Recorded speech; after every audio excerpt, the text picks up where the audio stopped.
This podcast is brought to you by Carvana. Got a car to sell but no time to waste? Hop on to Carvana.com to get a real offer for your car in seconds. All you have to do is enter your license plate, answer a few quick questions, and if you accept the offer, Carvana will pay you as soon as you hand the keys over. They even offer same-day pickup in many cities. Save your time, score some cash, and sell your car the convenient way to Carvana. Pickup times vary. Fees may apply.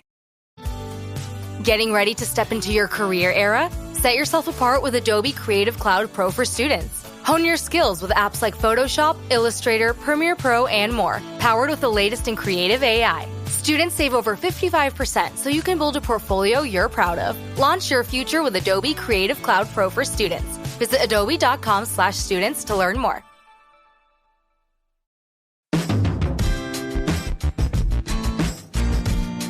Welcome into the Tour Coach, everybody. I'm your host, Tony Ruggiero here.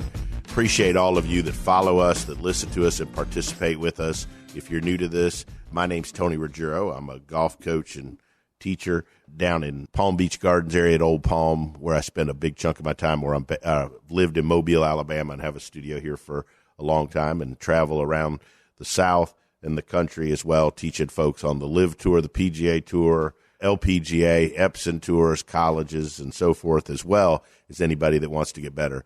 And these are a collection of my conversations and the stories and the people that I meet on the road or that I teach with, whether they're coaches, players, sometimes students that have interesting stories. All of it is an effort to bring you the people that I find fascinating, that I find have a story, that I find can help all of you improve your golf game or improve your coaching, or just fuel your passion for getting better at the game. So we hope you like the Tour Coach, and if you like it, please do us a favor, like it, subscribe to it, share it, and also want to remind all of you that here at the DewSweepers, we've been really making an effort. I know a lot of you have reached out, really made an effort to put out a lot of content. I know the instruction game is changing.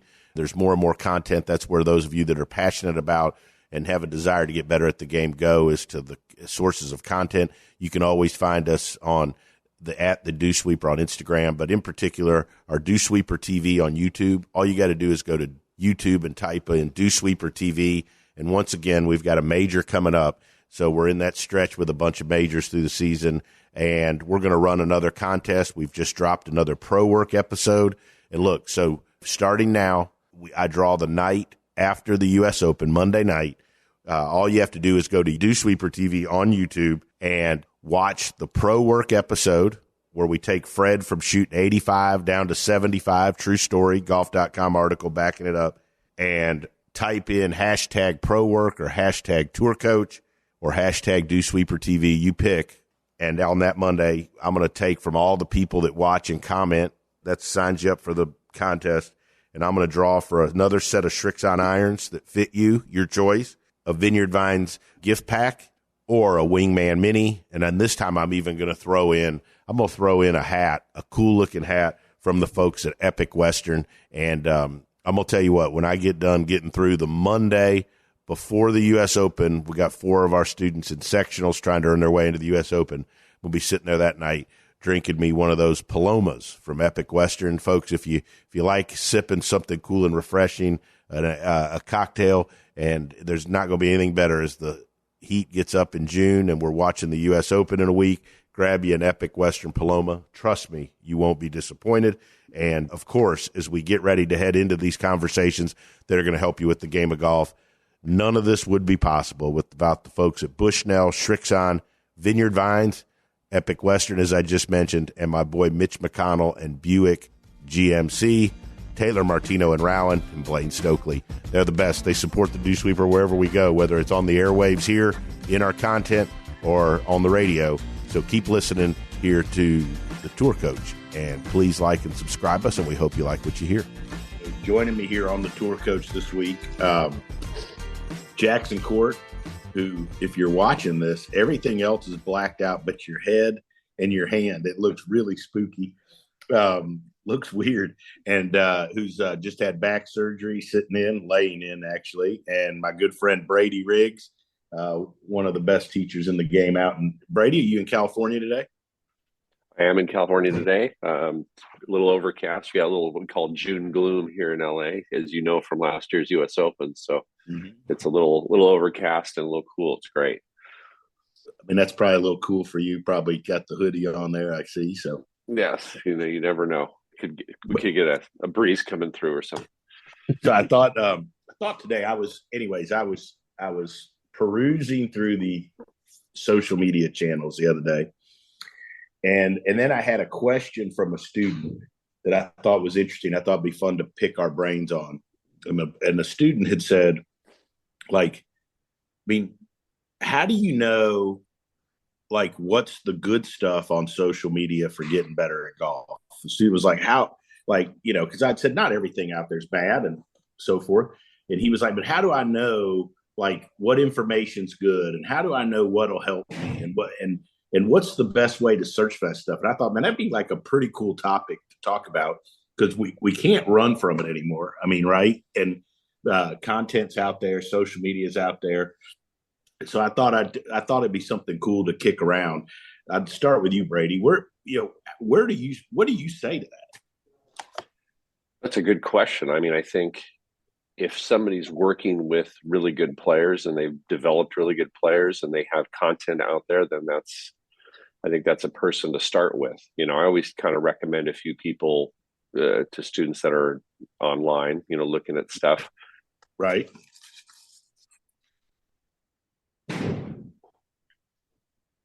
I lost you guys. Short game wise, there's guys that I think. Oh, can you hear me, Tony? Mm-hmm. Hear you now. No, I was just saying, like, short game, I think there's a few people that are good follows. You know, they have good content. Same thing with putting and with full swing, but they all have something in common, which is I think they worked with really good players. They've developed really good players, and they're putting content out that makes some sense because they are on that level working with people. I think people that are just, you know, telling you how great they are and really haven't ever gotten anybody great, as we've always said, is a bad combo. And Jackson, I'm gonna go to you in a minute, and I'm gonna pose this question. Two things when I peruse social media. First of all, why would you take advice from somebody who's never ever taught anybody that's any good that you've heard of or know of, right? Like, there's so many people out there just putting content out, and I mean, you could go look to see who they taught, and there's nothing, right? So, like, that's one. And then two, I watch all these people and like, they don't ever have any students in them. Yes. Yeah. Right? Like, I mean, shit. Like, I mean, we put out a bunch of stuff on our YouTube, but they're all students taking lessons, right? Like, man, if you've just got time to go film yourself and put something out every day, I mean, who the hell are you teaching? I mean, you can't have any students. All right, that's my comment. Go ahead, Brady, Jackson. As I eat my Chick-fil-A here. So sorry. I'm looking for a sponsorship. Epic Western. That's tequila. It's too early for tequila, even for me. Jackson, what do you think about it? I don't know. I actually texted you that a couple weeks ago. I was like, I would love to do more content and put stuff out there, but I don't know if I honestly have the time, because I'm trying to balance work and life now that I've got a 1-year-old, right? And I want to come home and be able to spend time with him. And obviously I have to maximize my time working and coaching if you're compensation only, and put many lessons together as I can. So I don't know if you have a bunch of time to film all that stuff. It's like going to a restaurant. Would you rather go to a restaurant where you can walk right in and there's nobody there? Or would you rather go wait in line for 10 minutes to get a good meal that, you know, has good reviews? I think that's paralleled in the golf industry. But I do have a friend who I know is a good coach, and he's structured his schedule to where he doesn't do more than 4 or 5 lessons in a day, and in between there is when he does content. So I think that's fair, right? And he does that because he said if he noticed over a long period of time, if he was doing 8 lessons a day, towards the end of the day, he was getting burnt out, and he did that week after week, the quality of his lessons went down. So he decided to go a different route, and he's been able to market himself online and do some of that and make money doing content that way. So I respect that. But yes, if all you're doing is putting out videos, I don't know how good that stuff can be, especially if it's all technique stuff. And I know that's right up Brady's alley, right? We're like, why isn't there more stuff on scoring and playing and how to shoot lower scores? And why would you ever take instruction online from somebody who's never seen you swing? Good point. Brady, it's right up your alley. This is a softball. Yeah, this is a big fat one for me. From the guy laying on the couch. Yeah, I don't know how effective technique is to convey in a social media post for 45 seconds. I mean, there are some things you can definitely pick out that maybe most people that play really well do. I think you may say, hey, look, if you're struggling with this specific problem, then this might help you out. But it's never presented that way by the people that are just throwing up all over social media with content. It's everybody should do this. This is the only way to do it, blah, blah, blah. If you really wanted to kind of help a larger swath of people, then you would talk about scoring.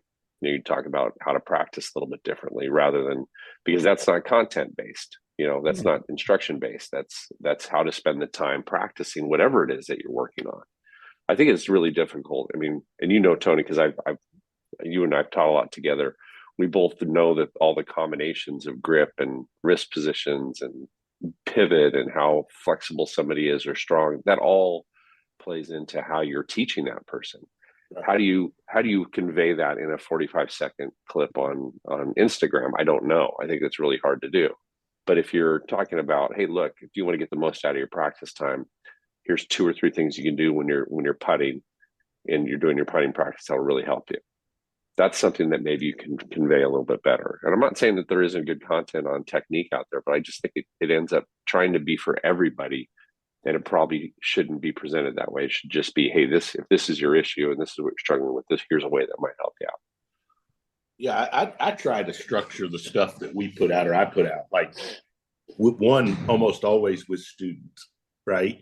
And it's like, hey, if you're struggling with this, here's 3 things that this guy did. They might help you, right? Like, might not, but like, and people can look like, oh, here's a person who's doing like, I think we got to be careful with saying like, and I even read through the comments people make on stuff like, you want to like a guy who probably shoots 96 and he's on there and he's commenting about somebody's pivot or somebody's, downswing and shallowing and all that stuff, but it's like what you said about getting away from saying everybody should do this, right? I mean, not, we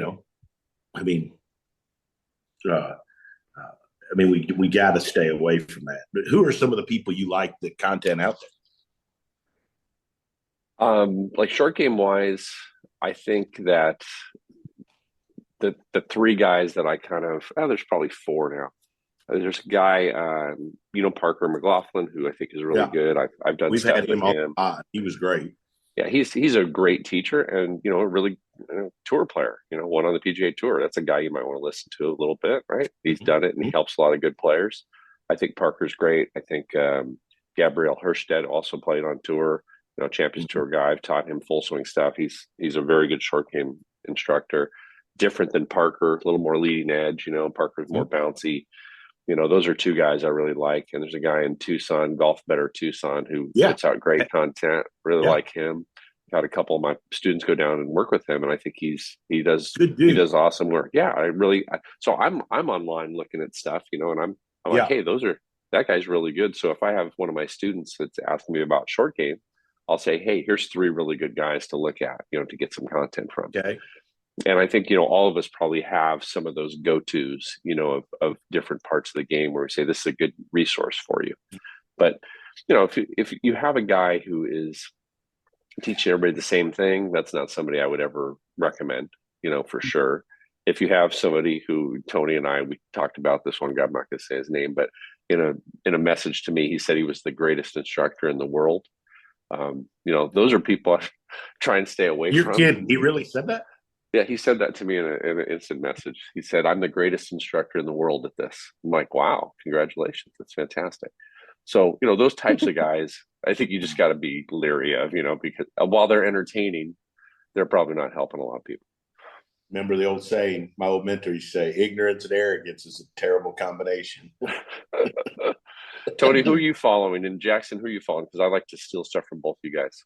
I'll tell you, I like, obviously I teach a lot of pivot. I like a lot of the athletic motion golf guys stuff. Yes. Right. Because to me, it takes the scientific stuff of the gears and it breaks it down into, I hate to say it's like sound bites, right? Where it's easily digestible. And I also think it's I think Sean Webb does a really good job of putting some things out that show what tour players do versus what they have, that pros versus Joes. I think that's pretty good. Yeah, I like that. That they're one of the ones. If you're talking full swing, short game, I would have gone. I don't know Gabe Herstead as well, but Golf Better Tucson and Parker McLaughlin, the short game chef, are two of the ones that I like their stuff. Again, I think it's cool that there's different ways to. You look at some of the short game stuff, and they're teaching different things, but they work. Right. So it gives you more things. Golf Better Tucson came to the PGA. He's done some stuff with Andy, and it's been pretty interesting. I've enjoyed, and he's a super cool dude. I've enjoyed hanging out with him. I'll think more on Jackson. What about you? I think recently for me, what I've used social media more for is going down the road of figuring out stuff that I don't know and kind of trying to apply it in my coaching if I like it, which you had told me years ago, Tony. You had said, if you go shadow somebody, it's good for you to shadow someone that you might not agree with their stuff, but you've got to learn something. That's been that was really good advice for me, especially younger. I don't think I appreciated it then, 4, 5, 6 years ago, whenever it was. And I'm starting to do that a little bit more on social media, trying to figure out stuff that I might not know or understand and how to use that to benefit some of my players. But recently, I've gone down the rabbit hole more of fitness and movements, like exercise-based stuff, to try and help players instead of ripping through Instagram and scrolling and shaking my head and not watching more than 2 seconds. I pick out a couple people and I try to learn something from the fitness realm there. So obviously Colby, right? Anybody from Joey D's down there, I love. Ben Shear's stuff I like a lot. And then also other sports. Had a guy that I've been working with who's had some weird shoulder stuff going on. And I actually went through a baseball page with some throwing mechanics that helped me understand a little bit more of loading the trail shoulder and the scapula, and that helped me a bunch with him. So I think being able to figure out that information and piece it together for specific players instead of using it for the masses, basically what we're ripping on people for. But can I pose another question?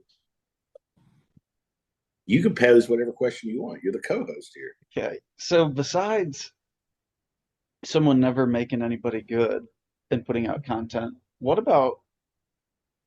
don't we find instructors who have learned under somebody or multiple instructors and go down that route? Because, tooting your own horn, Tony, that's why when I found out there were 4 kids from one country club that made it to the PGA Tour, I was like, this guy knows something that I don't know and I got to go work for him, right? And that was when you had Smiley Kaufman, Zach Suker, Robbie Shelton, and Bobby Wyatt all make it to the PGA Tour from the Country Club Mobile.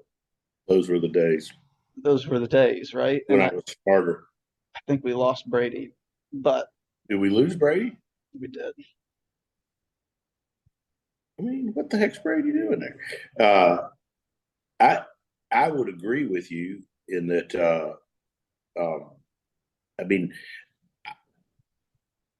I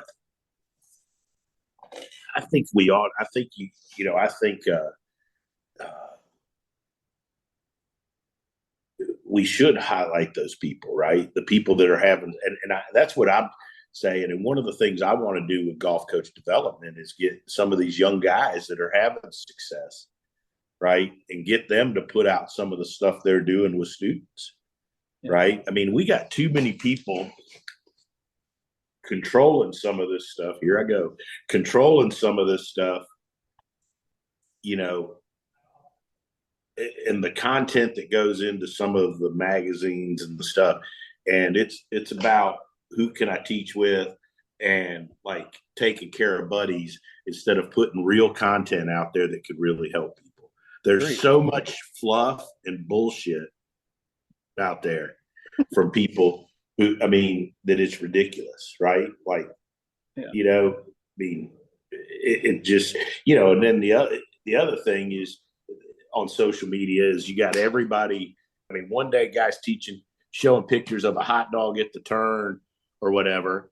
And then the next day he's breaking down a tour player's golf swing. I mean, this is insanity, right? And people listen to some of these pages and you're like, I mean, what are we doing here? And I don't know if you heard it, but I said, like, we need to highlight also one of the things I'm passionate about with mentoring is some of these young teachers that are having success and help them get some of their stuff out, because the people that are controlling some of the content and some of the stuff that goes out, like it's all about who can I go teach a golf school with or who's my buddy, right? And then we'll just put a bunch of fluff with an umbrella or something out and call it a good tip. Well, that's bullshit, right? Like we need to be trying to find people that are having success, developing young players, developing people in their local areas. And I always go to what Wayne Flint said, and then I'm totally off my soapbox, I promise, and I'm going to let Brady, you take it.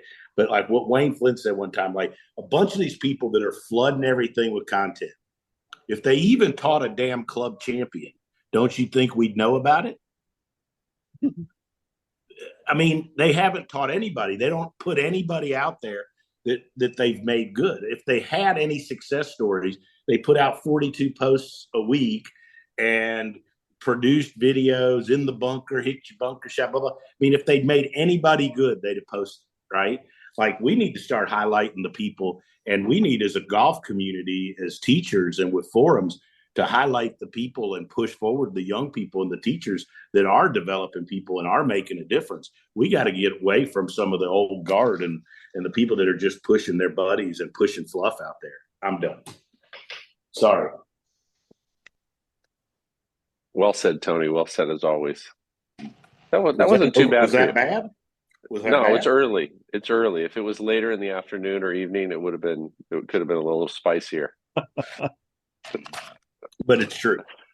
And they know. No, it is true. About. I mean, look, I'm not going to say any names, and neither of us are. You know what? I'm going to have a Chick-fil-A hash brown just for that ring. You deserve that. You deserve that. Treat yourself. No, I mean, I think some of the stuff we're seeing is just like I had to unfollow. I was just getting too frustrated. I'm like, are you kidding me? This person's posting from a ski lift or wherever they're doing stuff from. I mean, it's just like that hasn't. You're just putting it out there to put it out there. It's content for content's sake.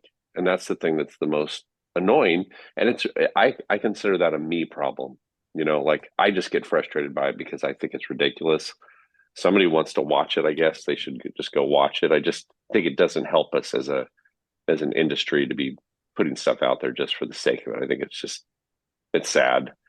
And you were talking about other sources, like, I mean, with Bill Walton's passing, last week, and some of the stuff that he had out there was so great. I mean, he was talking about Wooden and him being coached by Wooden, and he had a great line that Wooden gave him when he graduated, and I thought it was awesome. Like it sort of sums up what golf teaching is. As you get further down the road, he said that Wooden sent him a note, and he said, Bill, the most important stuff you learn is the stuff after you think you know it all. He's right. So like watching guys like that, looking at Bill Walton and John Wooden and other great coaches across the coaching sphere, whether it's golf or whatever it is, I mean, you name it, baseball coaches, football, I'm a big soccer fan. So listening to soccer coaches, those are great sources of information, not just to kind of help you kind of get the right mindset as a coach, but also how to reach your players, and how to kind of communicate to them. Because you and I and Jackson, we're all in the business of trying to help people play better golf. That's what we're trying to do. We want people to score better and have more success in the things they're playing. And whether it's a local club event or you're trying to get somebody, to win on tour, it's always the same thing. And why wouldn't we try and steal from people that are great at coaching, regardless of whether or not it's golf? I love it. I agree. I would say you ask Jackson talked about the stuff that he follows. A lot of the stuff I look up now is following coaches, and they'll have video clips of things that Saban or Belichick or guys like that have said, right? And I'm not an Alabama fan. I didn't grow up an Alabama fan. I taught a bunch of guys there and didn't particularly like Alabama football, but I became a huge fan of Saban. And the more I would listen to the stuff that he talked about, about accountability and about the ways and the things that it takes to become great, those fascinate me more. Because I don't watch that many golf teachers content on social media. I mean, I watch a clip here or there, but as far as delving into, there's a couple teachers. How about this? There's a few teachers that when they put the before and afters up, I like the befores better. Me too. So well said. Literally, there was one. I'm not going, but no turn through kind of, and they're and I'm like, I like the guy before better. It's so funny you said that, Tony. Brian Lebenovich down in the desert, really good friend of mine, great teacher. Talk about a guy who works with a million good players and you never see him post anything. Just one of those dudes. But we're always sending each other clips of before and afters, and he's like, "Which one do you like?" It's the same thing. We're all experiencing the same thing. We're like, dude, I kind of like the one on the left better. I know that was supposed to be the one he was fixing, but that one I like better. It's true. There was one where, I was serious, literally perplexed one time, was like, what was wrong with the first one? Right? So funny. And then another thing, okay? If you're on social media and you're just posted and you claim and you start talking about people that you messed up that have gone on to win after or play good after you, and then you show videos of this is back when I helped them. That looks stupid. Like you're just grasping onto somebody's name, right? Once again, they've never taught anybody any good either. So, well, I think if I can chime in on that, Tony, yes. I think we see now there's some. It's the best way to go about this. There's some things people use to help themselves while swinging on the range, little learning aids or whatever. And if somebody uses one on a range one time and now they play well later, then that all of a sudden that's why they played well, right? Because they one time used this training aid on the range. That can't possibly be the case, can it? The training aid made all the difference in the world. It's a hell of a way to sell stuff. It is. It's pretty disingenuous, in my opinion. I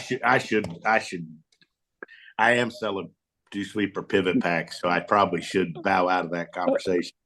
But I will say this: self-professed here, we've obviously sold a bunch of them, and I really like. But they don't tell you how to swing. Your teacher can use them however they want, and the whole thing is just 3 tools so you have in your bag to help you learn a movement pattern, whatever movement you're trying to use, right? It could be what you teach, I teach, whatever. So anyways, but I will also say I think everybody listening should go get their pivot pack so that I could afford to buy Brady a nice dinner when we teach together in June.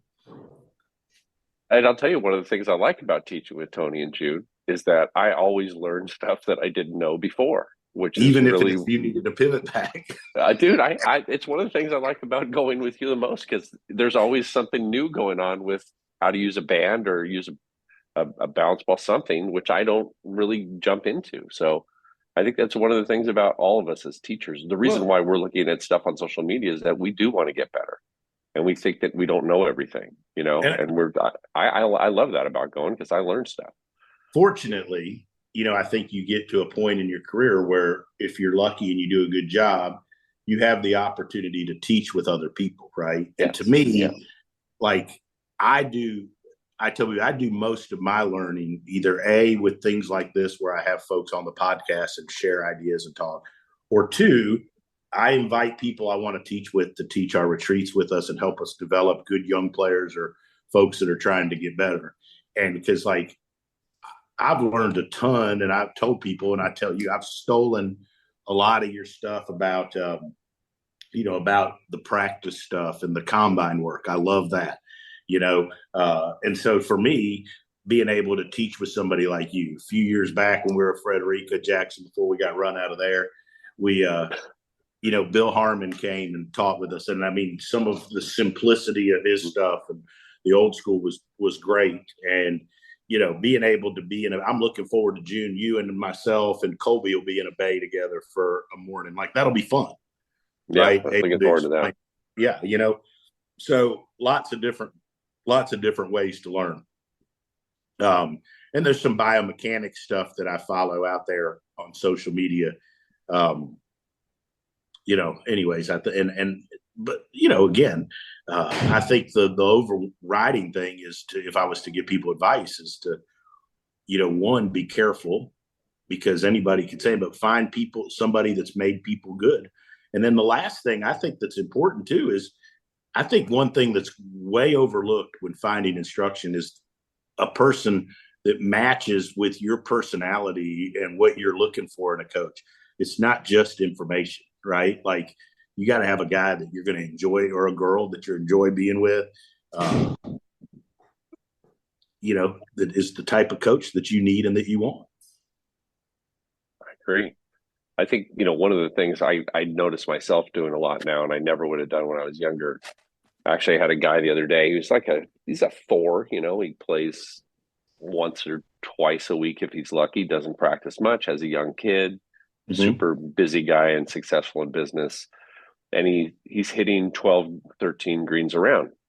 And he wants to get better, And so he went, well, I hate the way my swing looks here, and I hate the way the swing looks there. And it's like, I'm looking at the swing, dude, it's a hot mess, So you can see his left thumb to the left of his right thumb. You didn't like the before better on this guy? Well, what was interesting about it was it was a mess. Super weak grip, clubs way across the top, faces wide open on the downswing, uses his hands a lot. He's got a bad back, all this stuff. But the dude's hitting 12 or 13 greens and he never hits a ball OB. So we hang out. We're talking for a while. I'm like, dude, I'm not doing anything to your swing, man. You need to learn how to get it up and down and putt. I'm not touching this thing. And he's like, why? I'm like, well, look, I could fix the top, but you're going to hit it like shit. I can make it less across, but you're just going to hit it bad. If I change your grip, you're going to hit it dead left. There's just no way I can't fix something here that's working with all the moving parts going on. You just learn over time. Like, I'm better off leaving that alone and figuring out another way to help this guy score better. But I wouldn't have done that 20 years ago. I would have been in there fixing the grip and making the top look good and making him really shitty. It's just something I think you learn over time. Like, you got to learn to shut up and not change things that are working, and just realize the guy in front of you probably doesn't have the bandwidth to make all the adjustments that you're asking him to make. And I mean, and there's just lots of ways to shoot a lower score. And I always used to remember too, like Hank was big on this, like, what's the student's goals? What do they want? Because sometimes a student's goal isn't necessarily to shoot better. Sometimes they want to fix something they don't like, right? Right. And sometimes the student's goal is, I want to lower my handicap, or I just want to get a little more distance. Understanding what you're looking for is a big part of the deal before you just jump in there and change stuff. Jackson, you're it's old school. Jackson, you're still younger than Tony and I, for sure. I mean, do you find yourself a different teacher now than you were 5 years ago or 10 years ago? Oh yeah. Thought I knew it all. And every 2 years, I think I get better. And then I look back and like, I knew nothing. And Yeah. I understand that pattern will never change. It's And Brady, let hard me ask that you this. continues. Brady, do you ever, I have periods of time where I sit and I feel like I've gotten worse. Right? You know, and there was somebody once said that they thought I was losing my confidence in myself just because you question how you're doing, right? I think that's normal and healthy to question, are you good at what you do, and be introspective and find ways that you got to get better. Do you ever have periods of time like that where you're like, shit, man, like I just hadn't done that great a job or had much success with somebody in a while? You ever question that? I always feel like I'm the greatest teacher in the world, Tony. No, it happens all the time. Like you're watching somebody, you're like, geez, I got to help this guy better. I got to find another way to help him because he's doing the same thing he's been doing the last 2 or 3 times he's come. And that's got to be on me. I've got to find something. It may not be a technical thing, but I've got to motivate him differently. I've got to help him organize his time better, how he's practicing. Maybe he does need to go work on his body because his body's holding him back. There can't be this guy just sucks and he's not paying attention. That just can't be the answer. I got to look at myself in that scenario. And I think what you said is true. Every great athlete, every coach, they're always looking at themselves and asking, what can I have done differently or better there to help my team or my player or me have more success? And if you're not doing that, you're not going to be a great coach. So for your buddy out there that said he's the best in the world at that, probably not the right path to be on. I wouldn't think so. For long-term development. Jackson, any more questions before we depart? What would you tell somebody that's 35 years old with 2 kids and a job trying to get better at golf, perusing social media? Like, well, I think I would say this. And Brady, I'd love to hear you. I think you want to pick something and stick with something, whatever it is. I mean, I think the real danger is if you try something different every day, every week, right? And I mean, I think I always, again, go back to the old saying that, like, I think everything on Instagram is like, it's like walking into a drugstore. Everything in there can help you if it's what's for what you have wrong. But if you went into a drugstore and took everything on every shelf, you'd be sick as a dog, right? Like you can't. You've got to find somebody that identifies what it is that's wrong with your game, your swing, and understands why. And then you have to stick with something or a person or a thought or whatever. You can't. You getting away, chasing that thing where every day or every week you go to the range with something new off the social media that's a different thought or a different theory is never going to produce long-term results in my. So I would just say, find somebody you like, some information you like, and stick with it for a period of time to give it a chance, right? That would be my advice. Good advice. Brady? I would say too, like what you said, Tony, like all the medicine can help somebody, but it can't help everybody. You got to find something that is specific to your need. But I'd also say, like, first you got to understand what the heck is going on in terms of why the ball's going where it's going.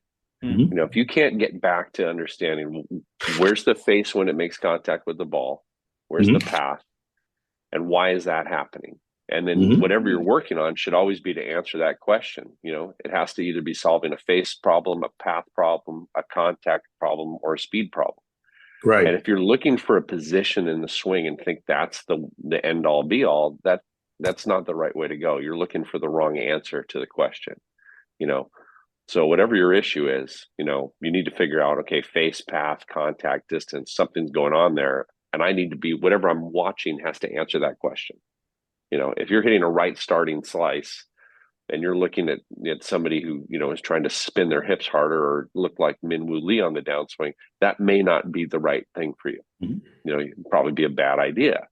If you're hitting a low snap hook, you probably don't want to go look at a guy's Instagram page who's every single player has their left wrist like that at the top. So the face can be upside down and closed.